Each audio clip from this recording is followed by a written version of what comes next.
Hey everybody, Adam here for True North Wilds, and it's time to get smelly. We're going to talk about scents and attractants and various other factors today on the deep dive.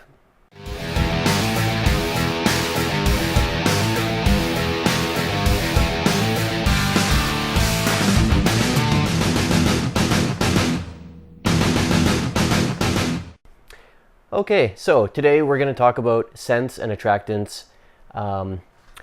We're not going to talk about scented plastics. A lot of plastic packages come with infused scents, various types. We're not going to talk about that stuff. We're going to talk specifically about scents that go above and beyond just the ones that are built into the lures. So we're talking scents that you put onto the lure and ones that go into the water, that sort of thing. So that's what we're going to talk about today.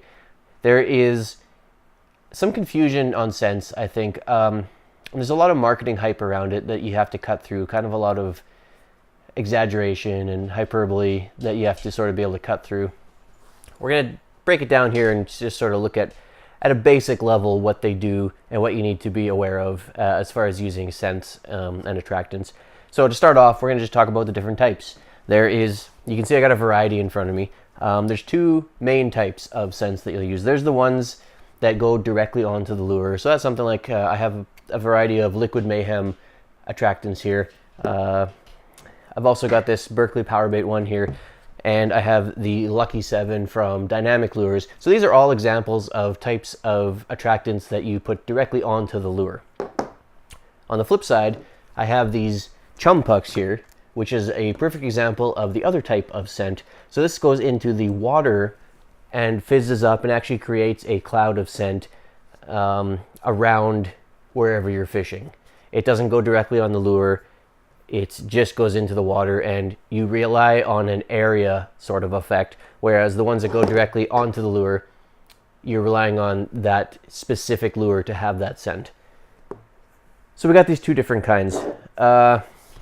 Regardless of which one you choose for brand name, flavor, all that stuff. We're not going to go too much into specifics as far as that goes. I have these here just because I have them and I've used them and I like them, but there's a whole host of different types out there on the market.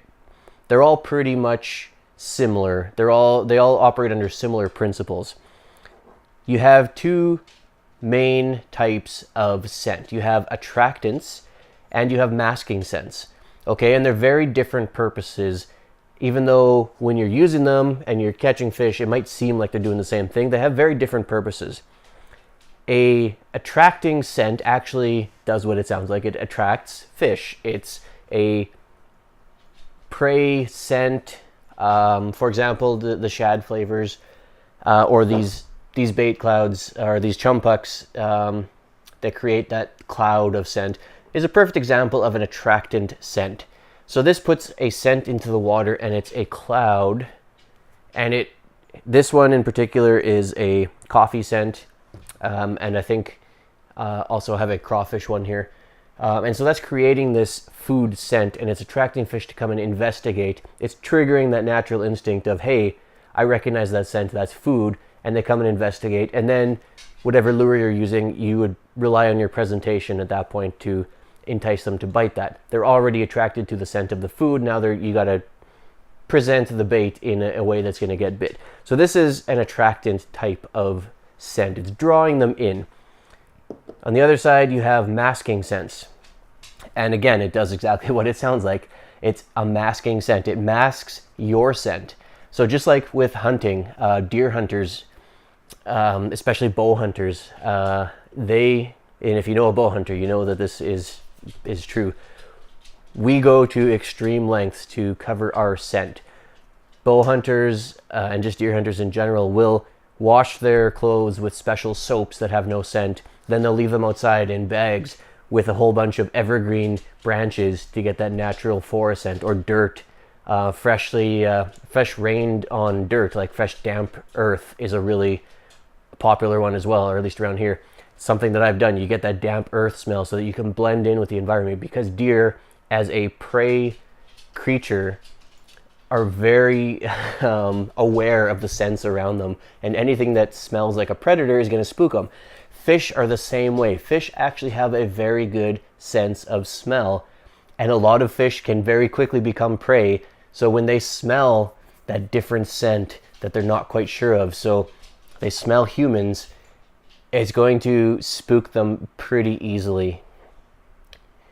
If you think of all the different things that our hands touch throughout the day, even if we're just out on the water fishing, whether it's in a boat and you're handling the steering wheel and you're handling the electronics and you're handling the carpet and who knows what's been on the carpet, and your clothes, sunscreen, lotion, lip balm, anything like that. If you fill up the gas tank, you have that gas smell.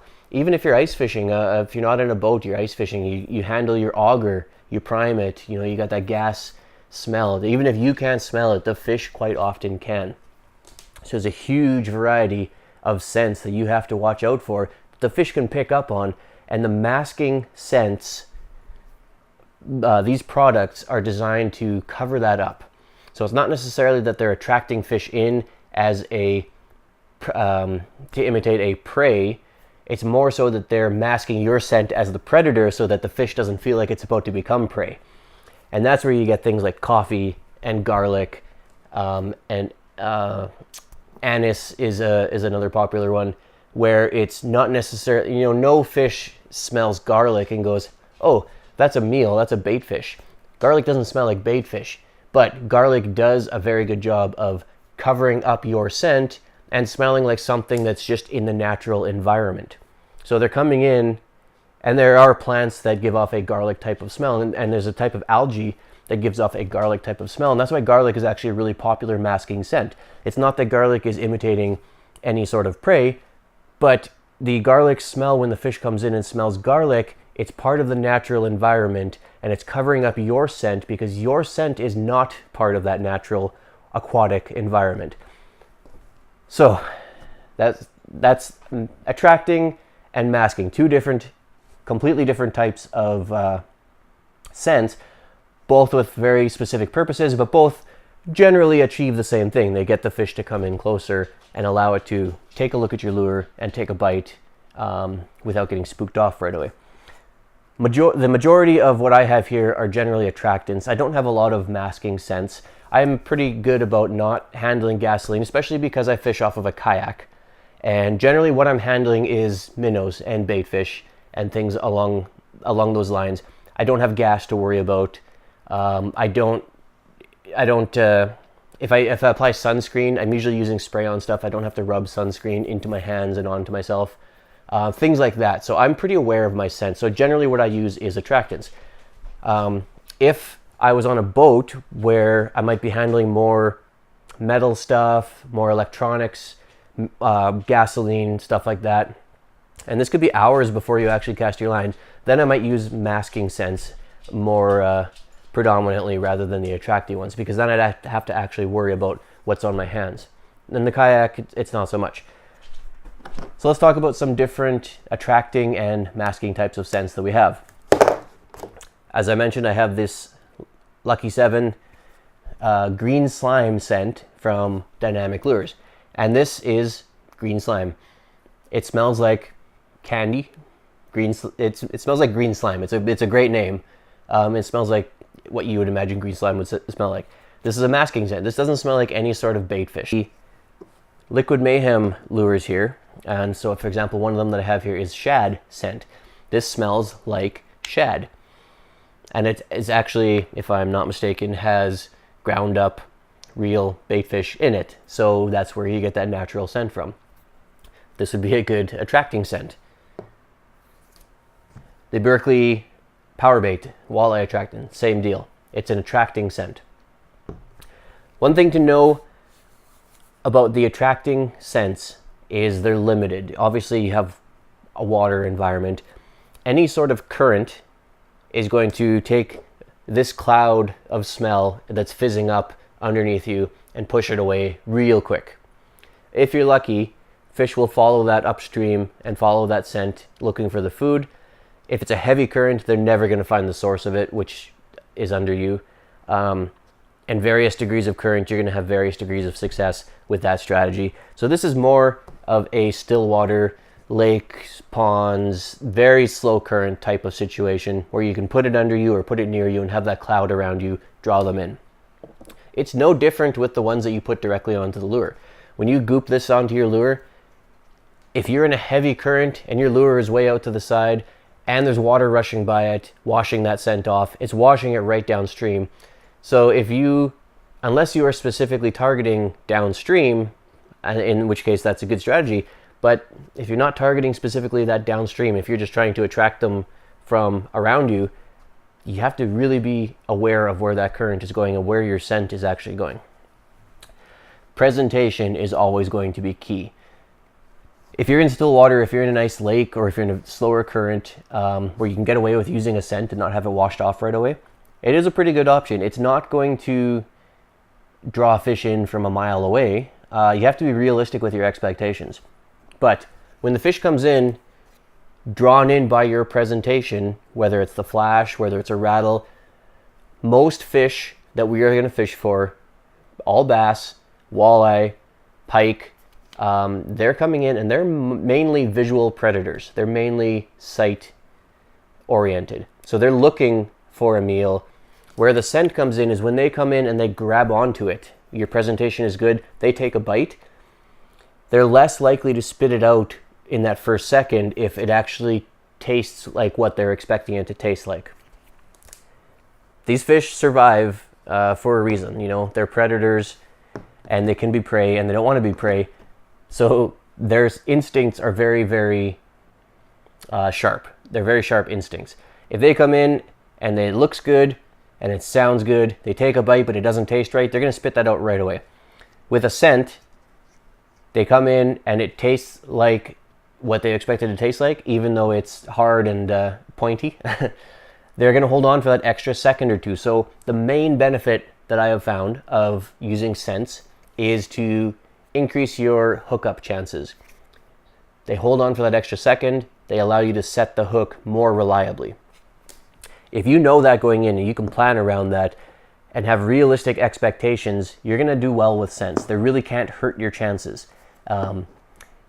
They may not be the end-all be-all, go to use these and you'll automatically catch fish, but they're going to give you that extra chance and they're going to increase your consistency, which is all we can ask for. The last thing I want to talk about is when you're putting these onto the lures. So talking not so much about the cloud ones right now, but the goopy ones, the ones that you actually put onto the lure. How do you actually put it on the lure for best performance? Different types of lures are going to take scents differently. So, for example, avoid hair jigs.